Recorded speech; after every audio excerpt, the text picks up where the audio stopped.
Good evening. Hi, everybody. Welcome to our TI Technology webinar hosted by Texas Instruments. Whether you're new to teaching with graphing technology or looking for a refresher, welcome to part 2 of Mine Doesn't Look Like Yours, as our presenters will share problem-solving techniques and instructional strategies with the TI-84 plus CE. I am Ruth Casey. I'll be the host this evening. We'll be using the chat over there for sharing questions and comments. So if you want to go ahead and find that chat panel, maybe give a shout out to everybody. Let us know your location or your puppy's names. Okay, we'll take a minute to look up and down. Oh, how old is that pupper? Oh, I don't know, 5 or 6, something like that. Cutie. 6. Yep. Cutie. Thank you for sharing that. Okay, have a chance to look up and down. We've got some other pet information and some geography information. I know there's some bad weather moving across the nation. If you're in the United States, you might be experiencing some. I haven't checked other around the world weather. Okay, heading into our session. If you are into social media and sharing things, there's an opportunity for you to tell everybody about what you're learning now. And if you're watching this on the webinar, on recording, yes, it's being recorded. Be sure and share your knowledge. Let people know about it. It will be recorded. That way you can go back and review later. Also, if you encounter any audio or video problems during the event, you can just go away and come back and catch it on the recording. You'll get an email with information how to find that recording. All right, I want to welcome our great presenters, our dynamic presenters. So pleased to have them with us tonight. We have Boby and Tracy Watson. Thank you so much. Say hi and tell us a little bit about yourselves. I was going to let the lady first. I'm Tracy Watson, and I work at the Arkansas School for Math and Science. I'm technically a math specialist, but I teach some classes, anything from bridge to college algebra to calculus, and I also support AP statistics teachers. Go statistics! And because she's a statistics pro, she'll probably be leading a lot of the activities tonight because we are going to be looking at data. I'm her sidekick and husband, Boby. She was smart enough not to take a first name for a last name when we got married. So I am a teacher at Virtual Arkansas. I teach high school online, and I actually work out of our spare bedroom. My commute is walking across the hall, but the traffic can be a little crazy sometimes when there are dogs in the way. But other than that, it's a really nice experience teaching from home and teaching online. So what we're going to do tonight, we've done the welcome intros. We're going to start off with wrapping up some loose ends from part 1. There were a couple things we wanted to do in part 1 that we don't want to ignore, so we're going to wrap up those loose ends, and then we're going to turn to the data and statistics side of the calculator. We're going to talk about getting data in your calculator, one variable statistics, looking at 2 variable data, and possibly do some counting techniques. So we're hoping that we'll get all of this covered throughout the webinar. Please ask your questions. Put them in chat. That way you're not having to think about later, what was that question? So we want to actually be very interactive. We're hoping by the end of the night that you will be able to say a couple of things, that I can enter data on the TI-84, that you can display graphs of data on the TI-84, and you can use some of the features that are available to analyze that data. We're not going to go real deep into the analysis. The title of our talk is that mine doesn't look like yours. This is to help you get some of the basis. So when a student asks you or says, mine doesn't look like yours, depending what you're working on, you'll be knowledgeable to diagnose that problem for them of what is different about theirs compared to what you did. So I think we're I we're guess- ready. Yeah, I guess if you want to share your, so I will clean. I did a little bit more of the first part because and I don't know, maybe you were with us, maybe you were not. If not, you can certainly go back. What we have done is we like to use Smart Notebook. We both use smart boards or whatever interactive boards to teach. We still use that as presenters. So we're going to back up. And Nikki was not our only dog. That's Blue, our corgi. If you hear barking, it's probably Blue. But we're going to back into part one, if you don't mind. Do you want me to drive or do you want to? I'll get it back for you. Okay, well. You want to drive this part though? Yeah, let's swap. We're gonna swap Okay, so so that he can. she's he's the going to lead monitor right now. Yeah, she's going to monitor the chat for a little bit. The nice thing is it's easy for us to we don't have to transfer control through the Zoom.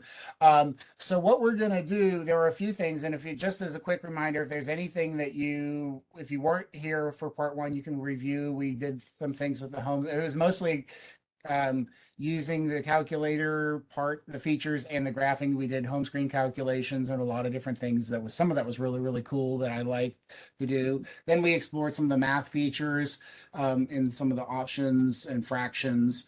We spent some good time talking about the settings, which is a big deal, especially when you're troubleshooting for students. And then we talked about graphing. We had some good conversations. If I remember, some people actually asked us about inverse functions. That was not what we had planned, but because somebody asked last time, we diverted and spent some time talking about inverse functions and restricted domains. And that was totally based upon participant input. Then we also talked about intersections and minimums and those things, but we didn't get to the other odds and ends that we were after. So what I want to do is one of my favorite features. I am a big proponent of multiple representations and connecting representations.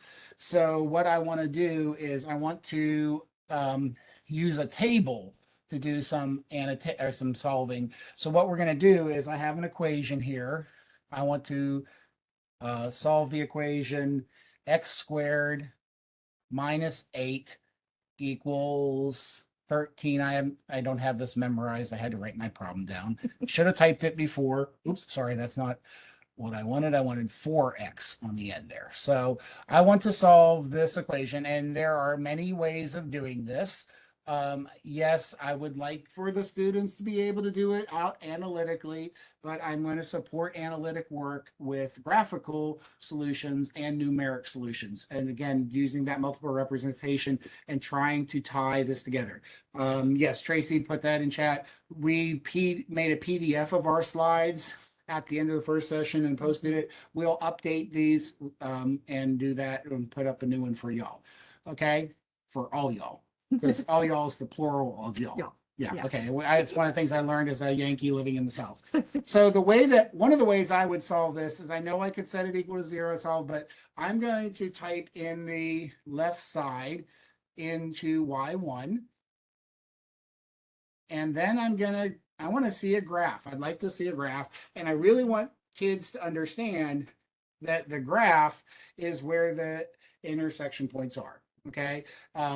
So I'm going to do this as 13 minus 4x. And if I didn't make any mistakes writing my problem, I should be able to, and I guess every kid in the world does Zoom 6. Mm-hmm. Okay. So if I were to find the intersection using the intersection tool like we did last week, I would get a solution there. And now one of the other features, if you didn't see this, if you're relatively new to TI, if you're using TI Smart View, the software we are using, you can take the screen off of the Smart View emulator by just dragging the screen from the emulator into, in this case, I'm dragging it into Smart Notebook, but you can drag it into a Google Doc or to a PowerPoint or Word, yeah. Word, Lots whatever. of places. Anywhere you can copy and paste, you can just simply drag the screen. Okay.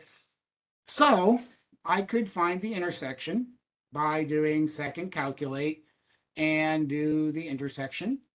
Okay. And so I can find the first curve, which would be, in this case, the parabola. It automatically toggles me to the second curve, but it's not on the screen. So I'm going to arrow down so I can see it. So I have marked the two equations, and now I have to get a guess. and I can guess this looks around to be about 3, and it is in fact at 3.1. Okay, and we're going to clean up and add to these notes later on. But what we're not seeing is there should be 2 solutions. This is a quadratic equation, and there is a solution that's somewhere. If I were a betting man, I'm not particularly. It's somewhere up here. Okay, Sounds about right. it's up here somewhere. Okay. There's Oh, that's awful. That's awful. I shouldn't. But I mean, somewhere up here. The problem is it's off the grid or off this visible window. Okay.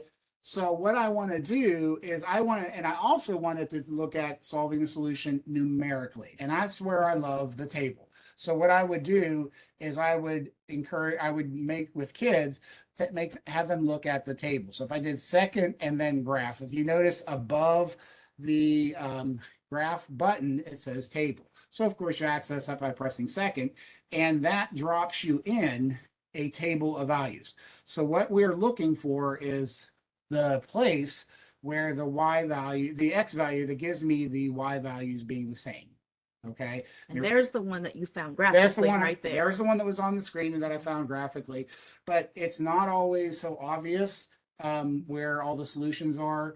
And I also, again, I want kids to understand the meaning of the concept of what is a solution and what does it mean versus just finding it. Any app can find it, but understanding what it means, the x value that makes both sides of the equation equal to 1. Okay. But there is another, just like Yoda said, there is another. And in this case, it's not on the screen, like I said, but if I scroll through my options here, I'm sorry, I have to get onto the x values. I can scroll through until I find another one, and I found it at -7. Okay, so there are 2 intersections, one at 3 and the other at -7. Now, if that was not the case, if they were not, in this case, I designed it to be integer values, but there's one other thing you need to know about tables is that you can change the way they operate. The table set up by default will be populated with x values, incrementing by 1, and you can scroll through them. But if you go to second and then window, you can set up your table, or tibble set, as I like to say. You can start at any value you wish. So I could start at 5 if I wanted to, for example, and I could count by 3. So it'd be 5, 8, 11. Math is hard. Yep, 14 and so on. Okay, but I don't necessarily. There's maybe no particular value to that. I think I can do this. Put a fraction there, can't I? Yes. I can go alpha fraction and do. Oops. You got to start. I got to start with the when one. you're on this part. Yeah, this part I have to do the fraction 1 divided by 2, which is kind of nice because now if I go to the table, I actually get fraction values. So you can put the fraction in there as your counter. So if you do want to count, if you're teaching middle school, you can count by fraction values. But I actually, in some cases, prefer to not even have the setup there. I like the idea if you choose independent to be asked, the X value list will be empty, not because there is no, but I pick the value. So I might start by saying, well, I'm going to guess a good number to guess, and any solution is 0. Well, that didn't work. All right, let's try 1. Well, that didn't work. Or let's try 3. Well, yeah, and hopefully they'll be using the graph to assist them on good guesses. In this good guess, I could have guessed. Yeah, thank you. That's probably making the good connection, making another good connection between the graph. And I could see now where was that point up here? Okay, this point up here, I'm not sure. Maybe I think it's at -5. Okay, that missing point that was off the grid. Well, that didn't quite work out, but maybe it's -8. And you can get them to think smartly about their guesses, because if they look at the values, they want moving out to the left, both of the graphs are increasing. And so you want the 17 to increase to get that 33. Right. So I could have zeroed in on it and eventually gotten to the answer by guess and check. But this is educated guess and check. Yes. Okay. Yes. So I've probably spent a little more time than Tracy wanted me to on this. So I know there are people who are very much excited about statistics. So I think if that's okay, if there's no problem, I'm going to leave the table. So again, if there are questions, please just drop them in there. We did briefly touch on the inequalities app the last time, but we only in terms of problem shooting, for problem solving. When not being problem solving, troubleshooting. Can't think. Words are hard too. If I go to apps, we can turn on inequalities, and I'm going to turn it on by design. Students will turn it on by accident. They'll press any key. Looks like nothing happens, but if you notice up here, there is the quit app. Okay. But what I can do is instead, I'm going to go ahead and clear out what I did from my previous example. And I'm going to go ahead and I have 4x as an equation. I guess I was in a 4 mood, 4x plus 2. And what I can do is it doesn't really look that much different. But when I go back to the equal sign, or no, I have to go back. Yeah. Okay. Then hit enter. I go back left arrow left until and then press enter. I can change the color, but what inequality app does, it allows me to change the inequality, the equal sign in the y equals 2, and I'm just pressing the left and right arrow. So I want to do y is greater than or equal to 4x plus 2. And so if I press OK now, and then graph it, it will graph along with the shading. If I like, oh, I hit enter when I was on, turn it off. Turned it off. I turned it off by pressing enter on the equal sign, but it's no longer an equal sign, it's the inequality. Okay, so now I've graphed y is greater than or equal to 4x plus 2. And that does the shading that we want them to relate with that. And then I could also, in the other one, do another one. I'm a big fan of messing with kids and doing like 5 minus 2x. Please mix that up. The statisticians in the world would love it if you mix up the form a little bit. We'd like you to always put the constant first and then the x term, actually. Yeah. That's I'll talk about that. That's advantage to the stats people. So then I can graph. Oops, I got to hit OK. And then I can graph and have the 2 graphs. And then now notice one thing. This time he did the strictly less than, and on your screen, if you really look at it, it is a dashed line. Make sure your kids notice that versus the solid line from the first one. Yeah, you can see it a little better even over in here. If we'll fix their, we always fix the screens afterwards. Afterwards, so but as you can certainly tell that is a dashed line. And let me see. Remember how to find the point of intersection. It's second calculate. And when you do the calculate menu now, you can do things like the point of intersection or the union. And so if I did the union, it would do both the union, or I could have done the intersection. Nice. So notice it changed the way your calculator did y equals, but it also changes your calculate menu by having this inequality. I could have done intersection or unions or points of interest. And that's where if you get students who say that they're seeing something different from you, noticing what that difference is and then recognizing, oh, it's because they have this app turned on because the last class forgot to shut it off. That's really helpful. And just one tip, and I know you agree with this, when a student says, mine's not doing what you're doing, it's okay to take their calculator, but don't fix it. So identify what the problem is and make them fix it, talk them through fixing it, because they don't learn anything about how the calculator works without them actually doing it. So it's really tempting to because you just want to move on. Let's just get your calculator working right.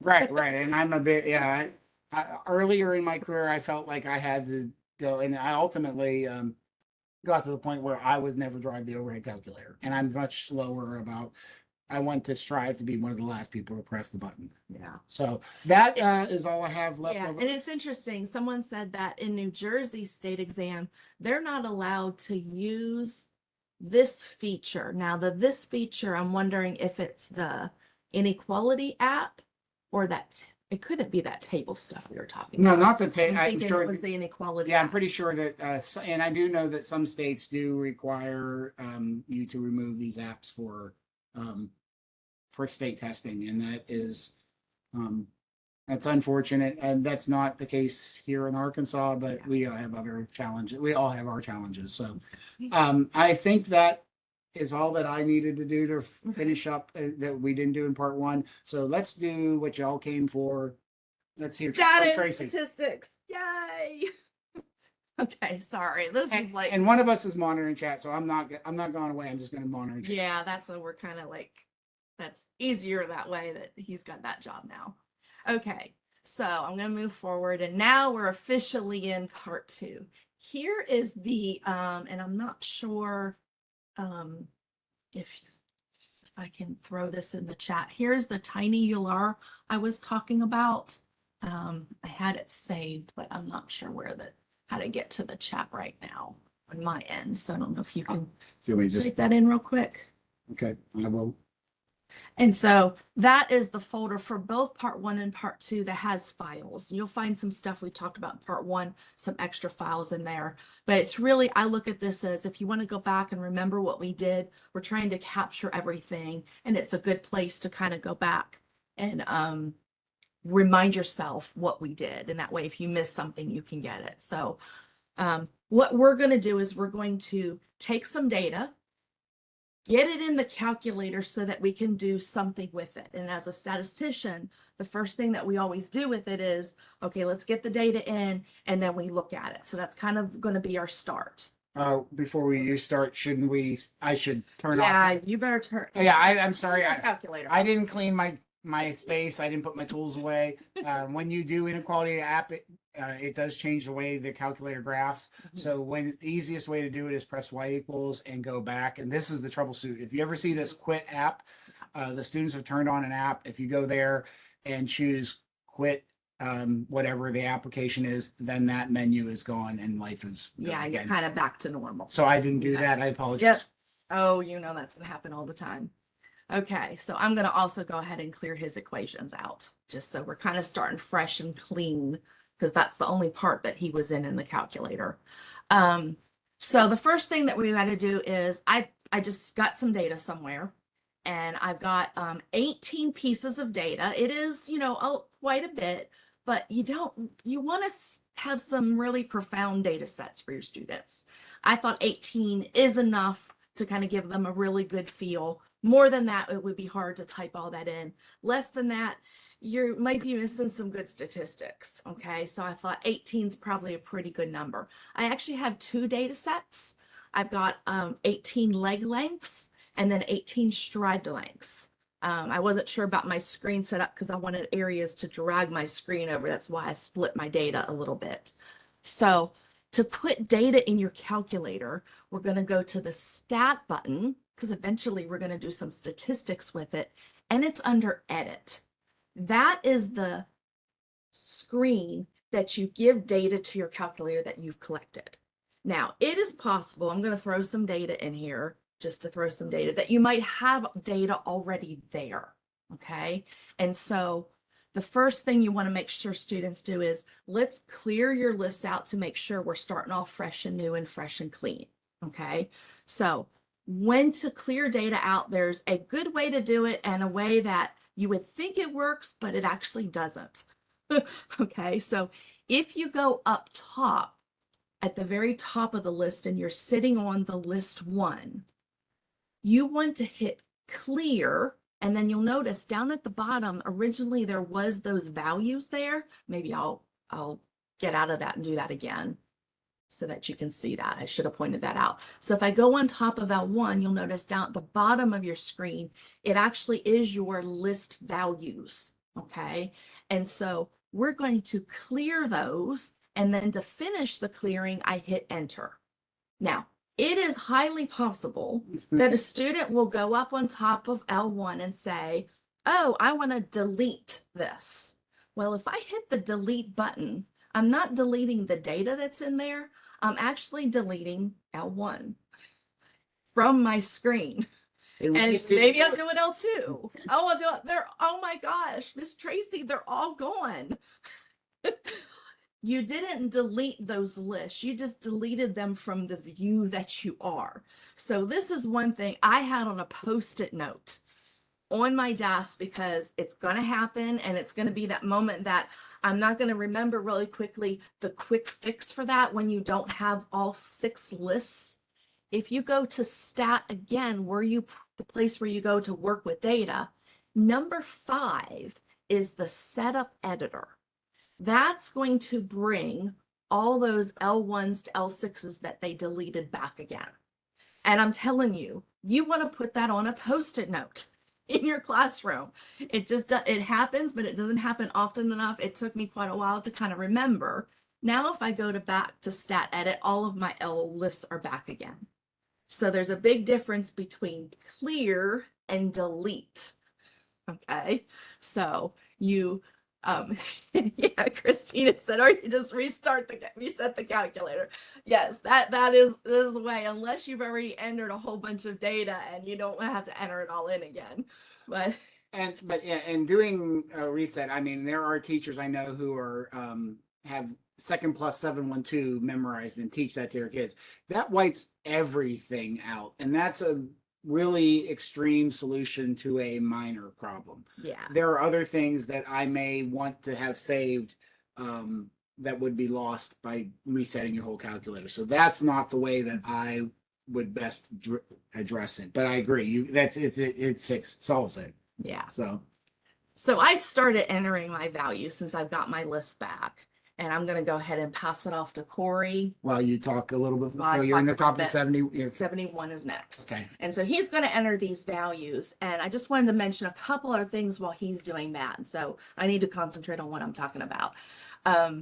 So I don't know if you noticed when I deleted those lists, the list table was still there, but then there was no L1 through L6 on top. It was a blank.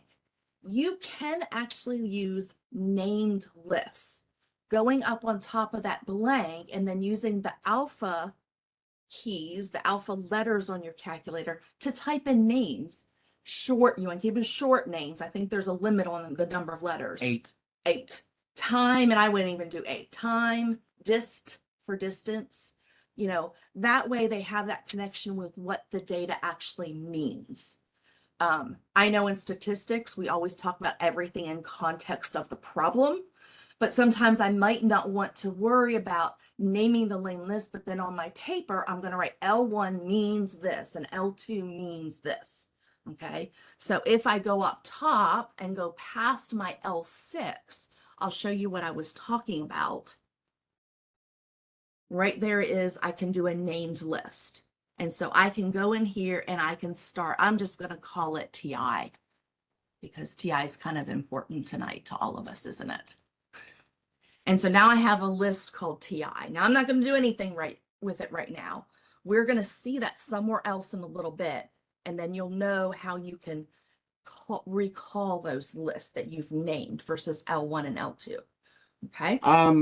I think I typed all the numbers right. I will let you know that this is a dangerous time when you're entering data. If you have data on the board or on a handout or whatever, you have 30 students all entering data, a lot of numbers. There's 73 something people in the room. Somebody may mistype a number. It's not the end of the world. You'll see it when you look at the data, when you look at a plot. But one quick check is just to make sure that the lists are of the same dimension. I think early somebody mentioned that. Would you scroll down to the bottom? It's a super important, and in this case, the data does have a relationship that they have the same number of lists, and that when they are on 157 like that, they type, sometimes I will see students type 157 and that last space and not press enter. So the calculator hasn't registered it. So if it looks right, but they're on that 157 like Tracy is right now, they may not have actually pressed enter to register that last data point. That's another common mistake.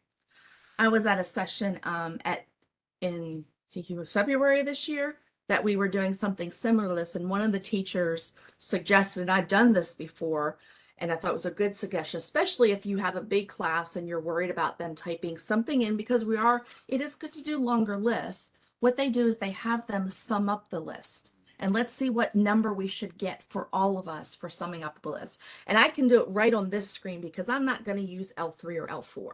So I can actually use my list features by list math stuff to actually sum up L1 and then sum up L2 and see if we come up to do the same value. So if to do that, if we hit second and then stat, notice that's the list menu, you can go, oh, you see number 7? Yeah. It's called TI, the name. There's that list of the name that I made. That's where you get your named lists. Okay. I'm going to go over to math, and number 5 is summing it. And then I'm going to say sum L1. Now to get L1, a quick way is to hit second and then the number button 1. Notice that's the second functionality of 1. Now, if they made 2 equivalent mistakes, they could get the right sum without the right. And so, did anyone else get 1,231 for the sum of L1? Go ahead right underneath to do the sum of L2. Y'all help us out. Check us, because it make me feel better about myself. I've been in meetings, Zoom meetings all day. Did anybody else get those 2 numbers for Just chilling and watching. They're not entering all this data. Okay, well, I takes my chances, I guess. But that is a quick way to make sure that everyone has entered their list right, or do the whole, somebody did. Thank you, Yay. Margaret. Or have students swap calculators and check each other's. You know, I've had students do that too. Okay, so that is, now my calculator has this leg length and stride length data. Okay, and so now I want to do things with it. And I'm telling you, the very first thing everybody should do when they have data is look at a picture of it, look at it graphically. Before you start calculating doing anything else with it, you really should visualize that data, because that's just a whole bunch of numbers. I mean, okay, great, fine. But to get a little bit more sense of how those numbers relate to each other, doing the graph of it is going to be nice. So I'm going to pull this in here, and that's going to remind me what we did here. Again, we're going to add some notes to this about exactly what we did. And so plotting the data should always come next. Okay, now we're doing data. So the y equals is where you're graphing equations. And so that's not what we want to do, but we still want to graph something and get the setup. So if you hit second y equals, that's the stat plot setup window. Okay, so that's where I have data. Now I want to look at the plot of that data. You'll notice we have 3 plots that we available to us: plot 1, plot 2, and plot 3. So let's just go ahead and do plot 1 first and see what we've got. If I hit enter, I want to turn it on. So I'm going to hit enter to swap it from off to on. Then the next row is, what kind of plotting do you want to do with your data? Okay. The first one is for 2 variables. We're going to have a X variable and a Y variable. We're only going to do 1 list at a time. Okay, right now. Just so you know, the second one is a connected scatter plot. Should say that word, scatter plot. Now, when we switch to the third one, if you look at that picture, I hope you agree that kind of looks like a histogram. And notice when I select it, the options below have changed, because a histogram is for only 1 variable of data. And we're going to start with that. We're just going to look at the leg length first. If you want, we could do the next one. It's an extended box and whiskers plot. That's where it shows the outliers. Or we can just do a regular box and whisker plot that does not indicate outliers. And then there's the cumulative plot. But we're going to stick kind of on the histogram and maybe do a box plot too to show you some differences there. Again, I'm just going to stick my X list as my data. I'm going to stick with list 1. Frequency is, if you put your data as a frequency table, that would be the frequencies for each of those values in that X list. Okay, I didn't do that with this data. And of course, you get to pick your color, and we're going to go with blue. You went with blue? We're going to go with blue. Wow, I can't believe she went with didn't go to pink. My next color will be my pink color. So, all right. The box and whiskers plot with outliers, there's a question about that. Did you want to come back to that? What's the question? How did How did you call it? Box plot? An extended box plot. Oh, that's what she. How Yeah. do you call it? I called an extended box plot. Okay. Is what I refer to as the box plot that has the indication of outliers versus just box plot. Is that what they Okay. call it in AP Stats, or is that a Tracy I think original? we just box plot means it shows outliers. Okay. I think the only reason I say the word extended is because TI's got these two different versions. That's a Tracy original. That's not an. I don't know if it's That's a straight. I'm surely it's not. Okay. I don't know. I've never heard it that way either. Okay. That's a great question. So modified. Modified box plot. That's a good. Okay. Is that the official term? We love the one with the outliers personally. Yeah. There's a lot we can do with that one, but where that's not necessarily what she's doing now. Yeah. So I don't know, extended box plot. I maybe I made that up. All right. So now we have the plot all set up. So it feels like, okay, I want to go look at the picture. It feels like I should hit graph, but there's going to be a little bit of a problem. Air graph. Well, there's something there. There's some blue there, but you've got to, when you're doing data, that's real data. It's not going to be in the 10 by 10 window like when you're doing graphs of equations. Usually textbook graphs of equations are in the 10 by 10 window. That's not going to happen with data. So you've got two options. You can either set the window settings manually, or if you just want to get a picture very quickly, there is a fantastic zoom for us. That's called Zoom Stat. I think somebody put it in the chat. Yes. As honest, put that. Zoom Stat. Okay. That is the one that will know you have data that you're graphing, and it's going to give you the best window that it thinks for your data. So if I do Zoom Stat, boom, there's a histogram. I do. I know there's advantages to Zoom Stat, but with younger kids, I would like to maybe have them think about the settings. Looking at the data that she had, I would want them to have some thought about what would be a reasonable window. Yeah. I think that's important, especially for younger kids. Yeah. And one of the other things I think somebody's starting to mention, the bin width and stuff might not be what you would want it to be in the start and the stop. We can trace on, do some tracing going across. Trace, please. And then you can kind of get an idea of notice at the bottom, it's telling you what your min and max is. Yeah. I'm on the second rectangle of the histogram. The minimum value is 57.6 and it goes to below 65.2. Those are kind of weird. Those are weird numbers. I might want to control those more. Yeah. I may want to start on an integer value and go increment by 1 or 2, or depending on the units I'm using. Yeah. So I'm here we've got an increment right now of what, 8-ish. So 6 cents. yeah. Oh no, yeah, sorry. yeah, I was eight, looking- 8-ish. Yeah, I'm just estimating. Yeah, that's But it's not 8. I'd much rather have it be 8, maybe, or 10 even. or 5 or whatever. I mean, this doesn't necessarily make sense. Yeah. And So we can go in and we can actually adjust them and get it so it's actually a nicer window if we want. that's that. It's actually 7.6 for the widths of her, and that's some arbitrary process set by ZoomStat. Yeah.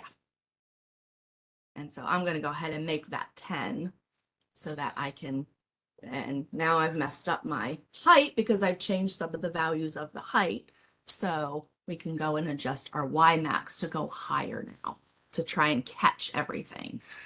There's a question about displaying a frequency table. You would have to make a frequency table of that data in L1. So if you would go back to the data, either go back in the calculator or on the slides.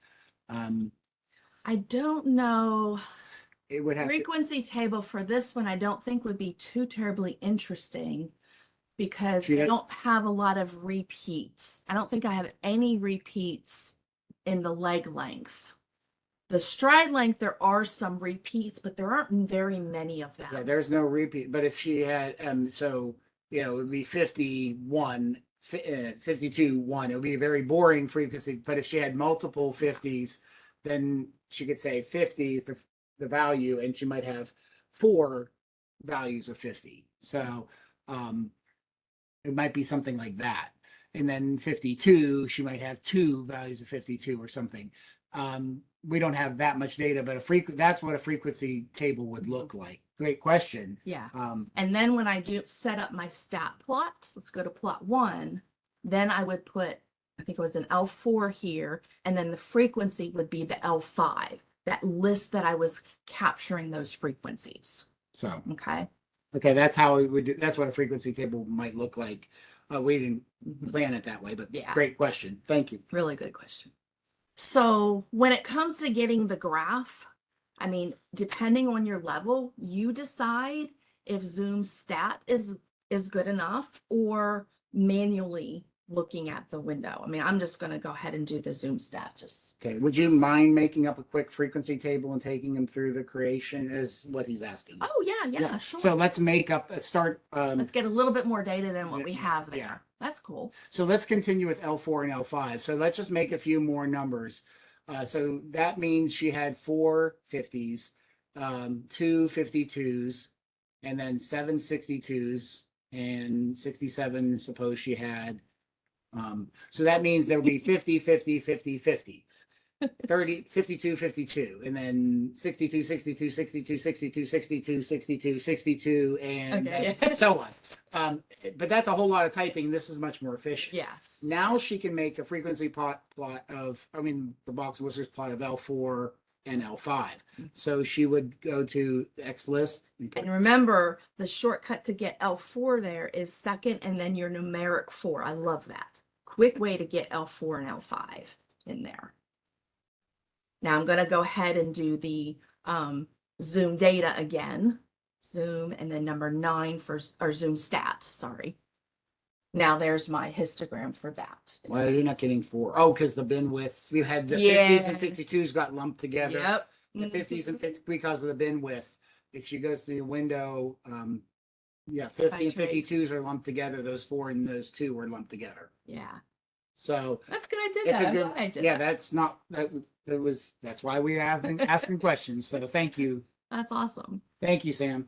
Samuel. Go ahead and throw that in there. And I want to remember, I want to capture this too, of how that's set up for that. And I'll go back and capture the other one.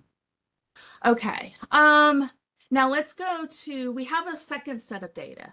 Remember, I did leg length now, and I looked at what the histogram looked like, and I'm going to get that back in 1 second. Let me throw that back in there. And there's a reason I want this in here. One is if each one has a single value. I'm going to go ahead and turn this off though, and I'm going to look at my other data really quickly. Okay. Over to plot 2. Turn that on and go ahead and very quickly do a histogram of that, of my L2 data. And again, I'm going to do a Zoom stat, and I got my L2 data. Now, one of the things with your histograms, I have 2 data sets. It's hard to look at them at the same time on the screen. One way to turn stat plots on and off from your y equals, notice up top, I can go ahead and quickly turn plot on by going on top and hitting enter. Now I have them both turned on, but look what happens. I can't see the blue because the blue is behind, okay? Is it in a different window? No, oh, there, Yeah. okay. I did a Zoom 9 again because there was some data that was low. Yeah, and you couldn't see, but there is some overlap in the middle of that data, okay? So histograms, you can't really see both of your data together, really. It's really hard. And so I'm just going to end this graphing with going to my plot 1s and plot 2s, and I got to show you how it handles the box and whiskers when you're trying to do more than one. And This is beautiful, I think. I'm going to leave all the other settings the same. All I'm changing is what the graph type that I'm looking at. Now, when I'm going to do my Zoom 9 just to set it actually will only worry about my X values. It stacks them nicely because your Y direction doesn't have any meaning when you're doing a box and whiskers plot. but your X direction does. And so there's this really nice stacking, and I can talk about comparing data. Right. And so what does this tell you about the relationship between leg length and stride length? Well, anybody want to have a notice and wonder moment about the blue graph is the Blue's leg, blue's the length of the leg, and then red red is is stride. stride. So what do you notice about in comparing those two graphs? Okay, blue has slightly less variation. That's what Danny said. Do they have any other traits that you want to highlight? But that's the kind of thing you could do. Yeah. There's a positive association. I would think the center seems to be a little different. There does seem to be, I mean, they, What? Okay, one stops. Yeah. And then the other one starts after that. Yeah, there's no overlap. there's no at all overlap. between the two. Yeah, and so, Let's move. but there's probably, somebody said there's probably a correlation, a positive association between the two, and that's a perfect segue to the next thing. Yes. Thank you. Oh, awesome. What we're going to do is we're going to go and let's go ahead and do the two variable. I'm going to actually jump to skill 12. And we're going to actually look at the association between these. Remember, we're talking about leg length, how long your leg is, and your stride length, how far, when you take a step, how far that is. Okay. There might be a little bit of an association between those two variables. And so my data was paired data. From one person, I gathered those two pieces of information. Okay. And so instead of doing looking at the graph, just the two individual variables, we're going to look at what kind of graph. Oh, I see it. Scatter plot, where we have our leg length and our stride length. Now, does it matter? So let me go back and I'm going to first turn off both of my plots very easily from the y equals. Even though, yeah, I know I'm going to go to plot 1.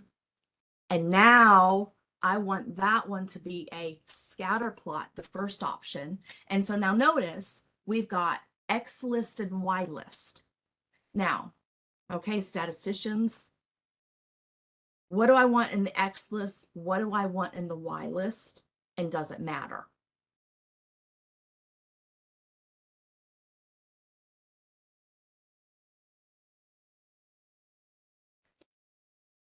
They're saying it doesn't matter. It doesn't really matter.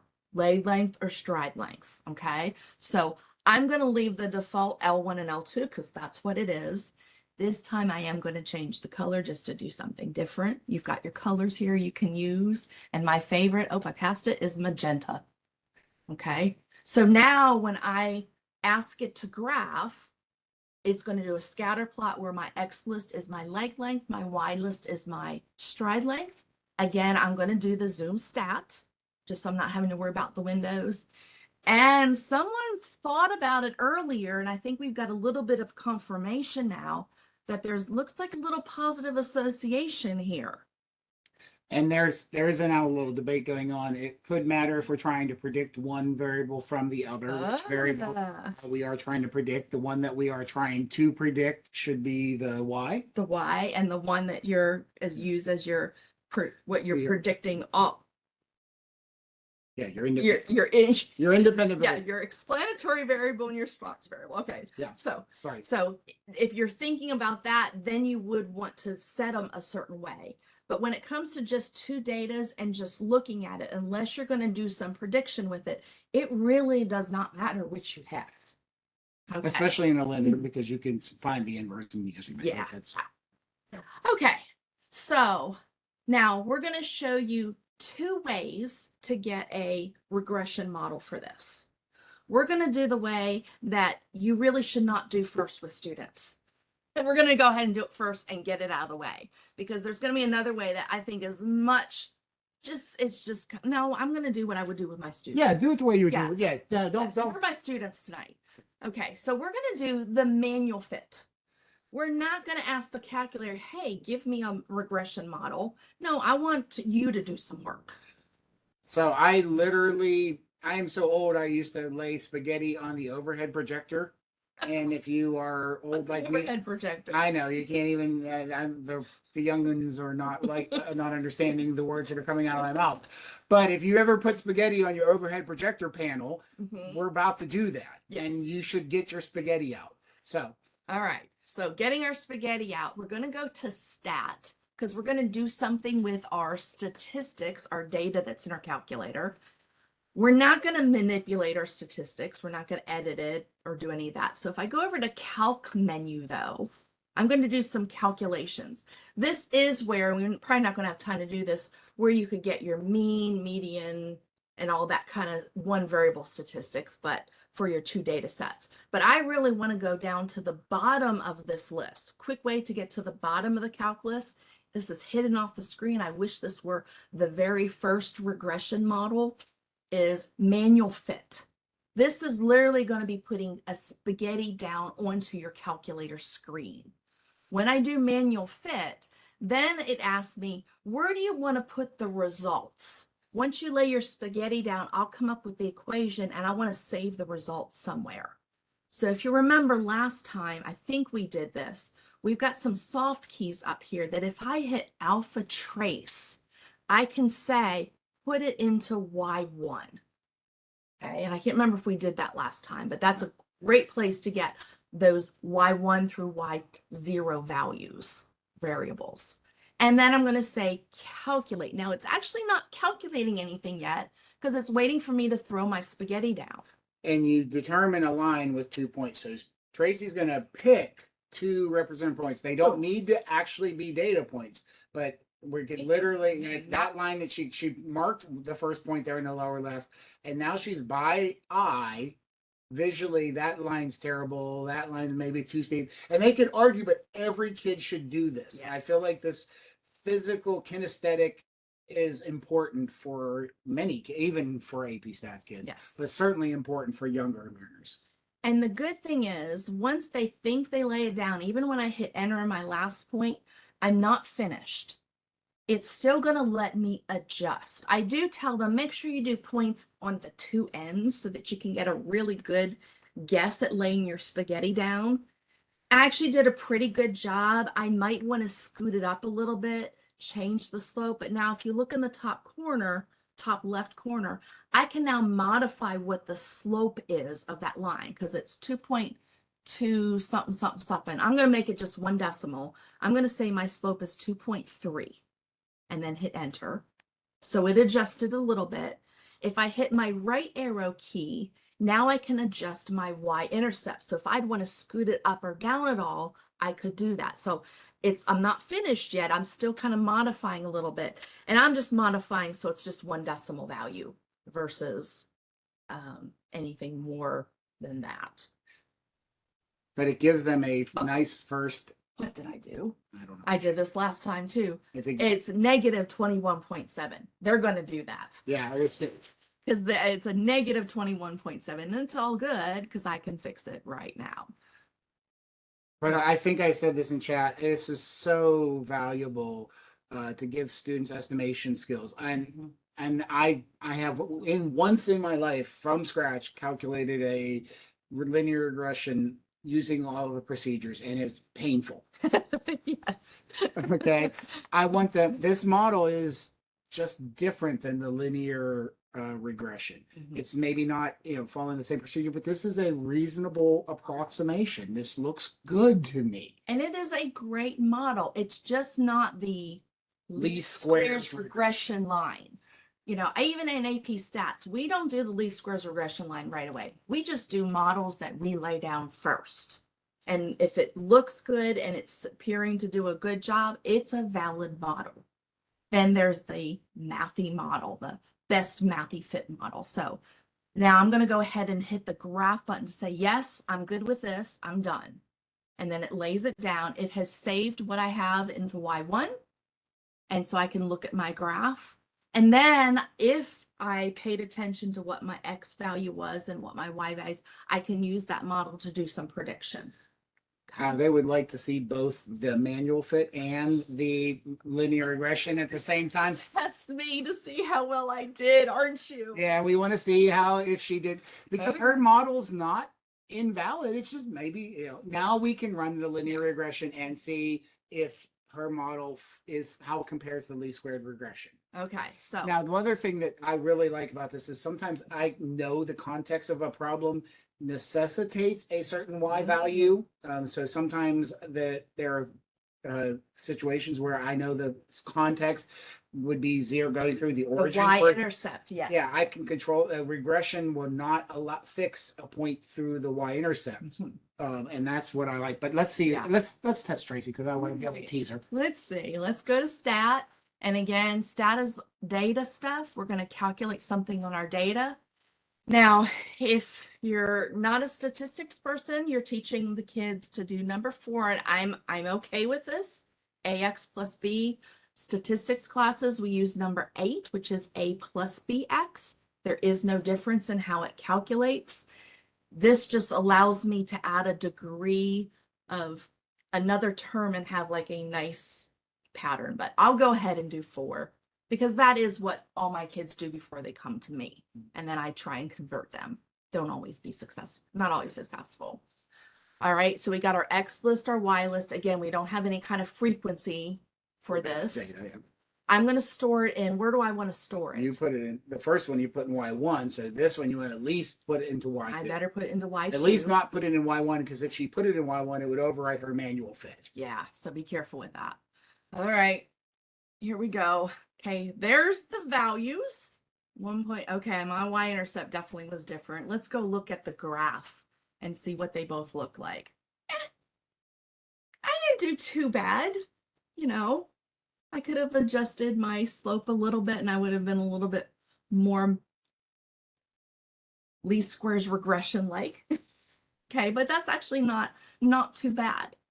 And again, I think I did a very good job. It's just now asking me the question, let's use the least squares regression thing. Then I'll go ahead and do the regression model that the calculator can calculate. Okay.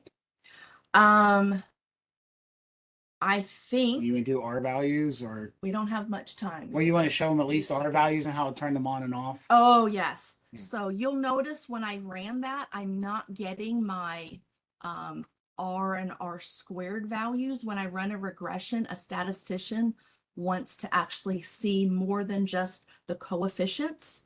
So if you go to mode, it's in mode near the bottom. You want to turn on your stat diagnostic. This is something that by default is off. And those people who reset their calculators, it's always going to constantly switch back to off. But now if I do my regression again, now notice I'm on my home screen and I went up because I've already calculated the regression I want to do again. I don't want to go through all my menus.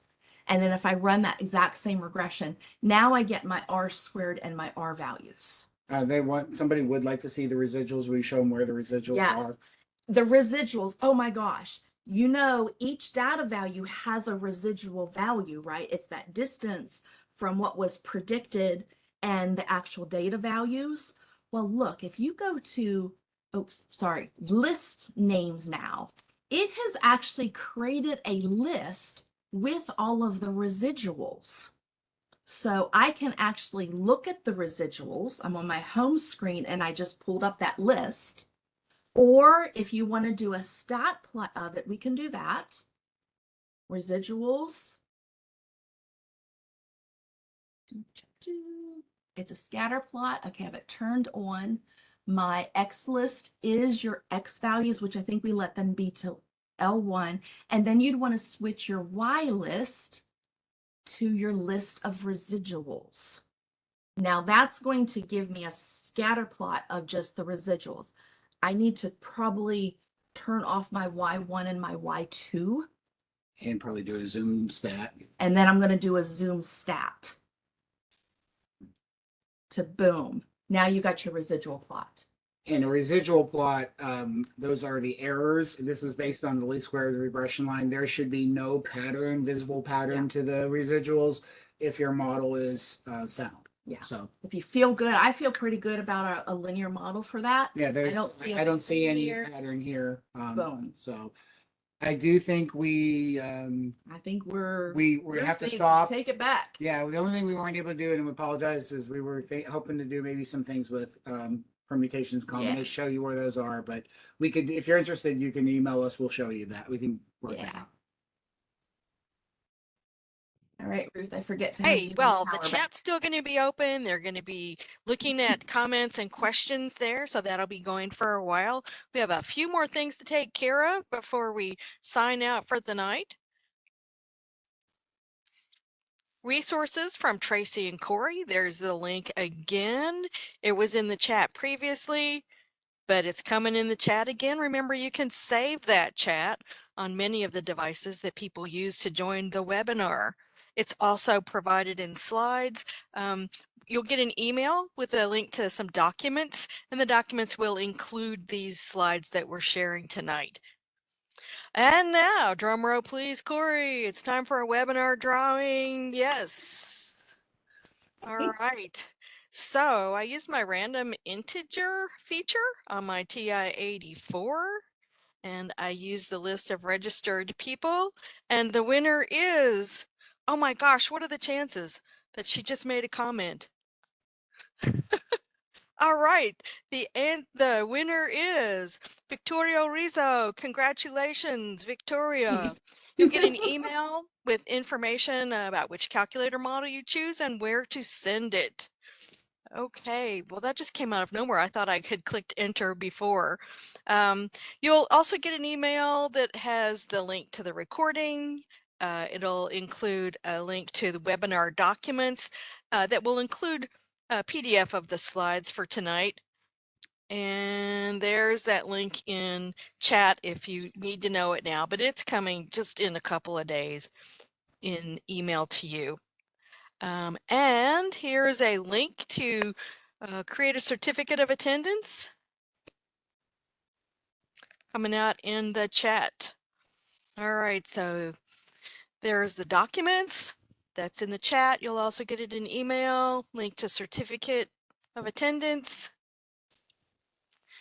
information about follow-up. You have some questions, but if it's questions about what happened in this session, you might email Tracy and Corey because they've given you their email addresses and are willing and eager to help with more information. All right. You registered for this one, so now you know how to register for the others. You can also find previously recorded webinars, not just this one, but part one and other topics as well. Thank you, Tracy and Corey. Yay! Thank you. I'm seeing that big applause over there in the chat. And thank you, everyone, for joining and making the chat so interesting and engaging. All right. Thank you. Good night.